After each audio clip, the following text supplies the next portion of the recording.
Welcome to Mount Olympus. My name is Zeus, and I'm going to be your host today. As top god here, I can assure you we gods are very, very powerful, but we've also got our share of quirks. Some of us have been known to silly, angry, or even downright jealous of you humans.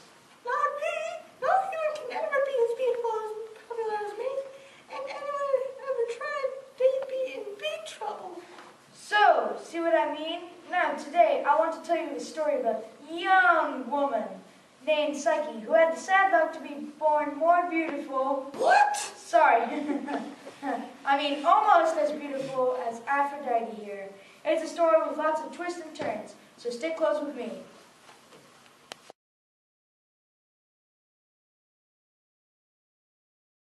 When Psyche was born, her parents couldn't believe what a cute baby she was. Later on, as she grew up, everyone admired Psyche's amazing beauty. Everyone, that is, except her sisters. What's she got that I don't got? Why should she have so many men crushes on her except her sisters? What? She got what I haven't got. She should have so many men crushes on her. When clearly I'm more a sister, so sophisticated and elegant. But Psyche didn't have a swelled head from all the attention. When soldiers came from all over Greece to ask her to marry them, she could hardly be bothered. Do these guys always have to follow me wherever I go? I can't even go down to the well without being followed by Pterodon. I wish they would go away. Aphrodite couldn't have agreed more at Psyche's wish. She knew men following Psyche around had forgotten about her and her need for worship. Oh. If there's one thing I can't stand, it's a human who's competing with the gods. Where's that son of mine? Right here, Mom. May I say that you look stunning today? Don't try to butter me up. I got a job for you. Shoot one of those little magic arrows into so I can make her fall in love with a tree or rock or whatever, a skunk. That'll teach her a lesson.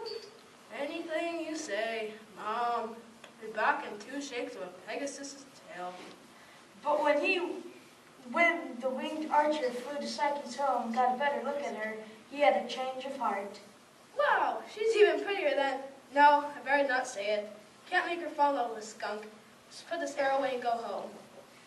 As Cupid went to put the arrow away, though, he accidentally jabbed his finger with the arrow's tip. Oh! According to the magic arrow's rules, he was now sure to fall in love with the first person he saw. That person was the beautiful human, Psyche. It was his mother's worst nightmare, but he was never going to let her know. Instead, he set out to get help from his friend Apollo, the god of the sun.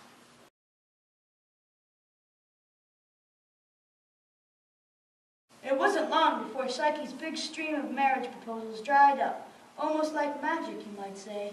Well, I guess there's some justice in the world. We both married princesses, but our darling little sister isn't letting anyone. Too bad. I'm all broken up about it. Psyche's parents feared that the gods now hated their youngest daughter for some reason, so they too went for the god Apollo for help. Your daughter's fate isn't a happy one. She's destined to the bride of, well, a monster with wings who lives on the top of a mountain. If you want the gods to be happy, you must leave her by the side of that mountain.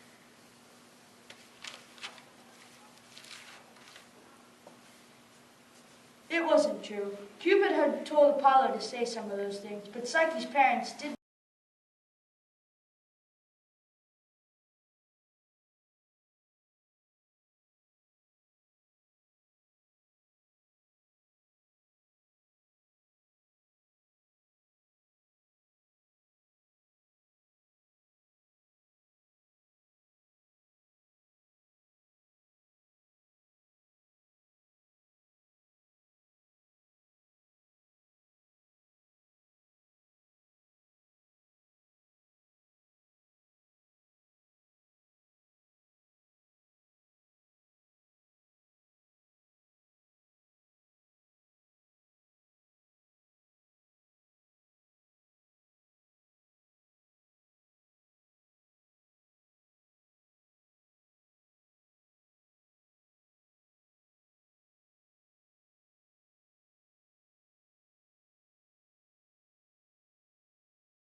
two lived quite happily in their new house. They talked all day, but Cupid didn't stop hiding himself from Psyche until night darkened and darkened the house. Everything was going along amazingly well until Psyche began to miss her family. Are you happy, sweet Psyche? Yes, everything was quite lovely, but But what? Let me know what's wrong, and I'll promise to fix it. I want to see my sisters again. Can they visit me here? No, they'll ask too many questions. But you already promised. Is your heart meaningless? All right, they can come. Don't tell them anything about me. So it was arranged. Before long, the sisters were reunited. Psyche, we thought you were rightly dead. But look at you, living in this house. That husband of yours must be one rich monster.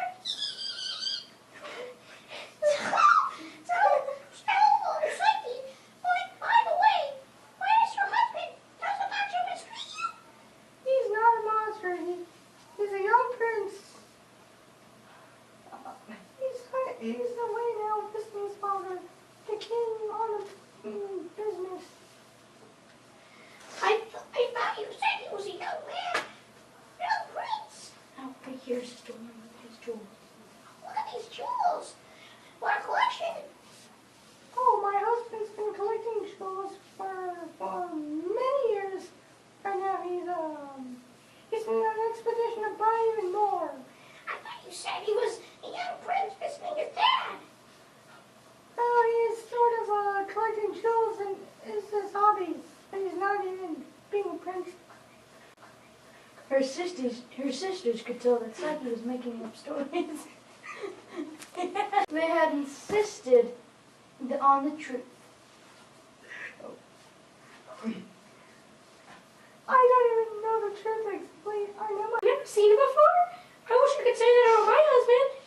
mom showed stuff to me during the day. He says that we shouldn't worry about appearances. Listen, who's to say that you're not married to a bloodthirsty monster that could eat you alive at any moment? You've got to find out who he is. Tonight, when he's asleep, I'll sneak over to the lamp and get a good look. Make sure you have a dagger in your hand, the way that you can protect yourself if he tries to attack you.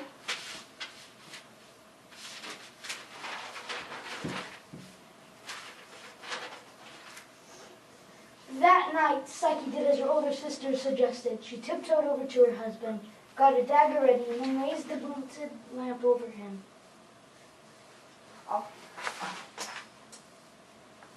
It's Cupid. I'm married to the god of love. Her hands started shaking. Her dagger fell from her trembling fingers, and a drop of hot lamp oil splashed on Cupid's shoulder, which was some alarm clock. So you didn't listen to me. Well, now that you've seen me, goodbye. No, wait, please! No! In a flash, Cupid and the house were gone. Psyche found herself sitting in an empty field, all alone, realizing what she had lost. She began to cry.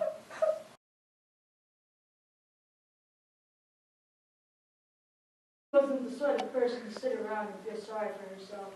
She searched high and low for Cupid, and finally learned where he had gone back to live at his mother's house. Psyche dreaded having to speak with the great goddess of beauty, but in the end, she went to the temple of Aphrodite to plead for Cupid's return. Oh, look who it is. Don't you think you caused enough trouble already? Please, goddess, tell me where I can find my husband. I got him locked up safe and sound so he can recover from the nasty burn he was in. You're no good enough to be my son's bride anyways. Please don't talk to me like that. Are you willing to take a few tests to see if you deserve it? Yes, yes I do. Fine, here's the first test. Aphrodite picked up 3 huge bags, bigger than the actually, each filled with a different kind of grain, and dumped them all out on the ground. Now pick up each piece of grain and put in the bag of cake from, and have all the grains picked up by sundown. Got it? Oh no, I'll never be able to get this done. I'll never get Cupid's egg. Just then, a little ant smaller than my pinky toe heard Psyche's cry. Come on, fellow ants. Let's pitch in and help this poor creature. The ants swarmed over the pile of grain, which is actually the biggest thing. Little by little, grain by grain, they filled up the sacks. By sunset, the job was finished, much to Psyche's joy and Aphrodite's disgust. So you...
Stephanie, as you may know, is the queen of the underworld, the place where all the dead go. It's not a place for live people, that's for sure. Well, Psyche managed to get by all the fierce and terrible guards down there, which I could have killed in an instant, and into the court of the queen.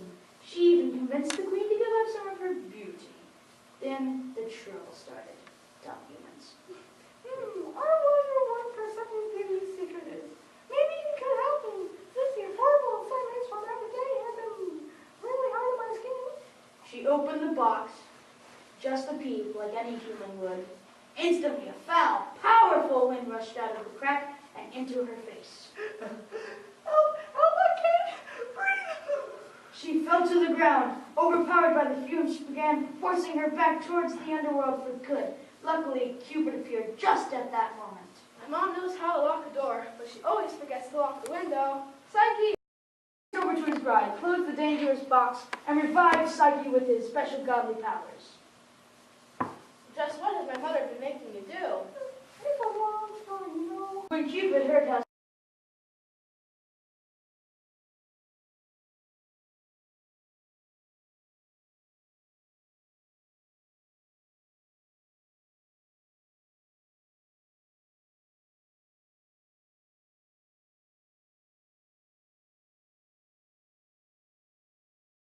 so be it, and gave Psyche a golden cup full of nectar, our special drink here on Mount Olympus. As soon as she took a sip, she became a goddess.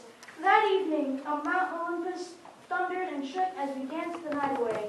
Even Aphrodite, who could hardly object to her son marrying another god, came and danced at the feast.